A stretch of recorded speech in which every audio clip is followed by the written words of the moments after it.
আমাদের এই অভিযানে আমরা প্রথমে আগারজলা থানা সহ জম্বুজলা থানা সহ আমরা একটা এনডিপিএস রেড করি। তারপর আমরা সুমিত দেববর্মাকে আগে অ্যারেস্ট করি। ওর থেকে আমাদের সাসপেক্টেড ব্রাউন সুগার আমরা রিকভার করি।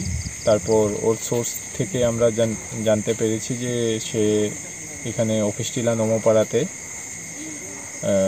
সজল নমো করে একজন থেকে সে এই মালগুলো নিয়েছে। তো সেই সুবাদে আমরা ওসি বিশালগড় পিএস সহ আমরা ওর বাড়িতে রেড করি। রেড করে প্রচুর পরিমাণে আমরা এনডিপিএস আর্টিকেলস কন্ট্রাব্যান্ড আমরা পাই।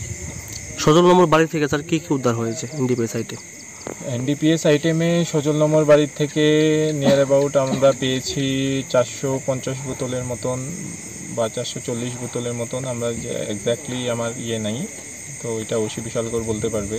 নিয়ার অ্যাবাউট 440-50 বোতলের মতন আমরা ফেন্সিডিল পেয়েছি, আর কিছু খালি কোটাও পেয়েছি আমরা। অভিযুক্ত সজলকে কি আপনারা আটক করতে পেরেছেন? হ্যাঁ, সজলকে আমরা অ্যারেস্ট করেছি। আর এই র্যাকেটের সাথে যারা যারা আছে ওদেরকে আজকে রাত্রেই আমরা অ্যারেস্ট করছি।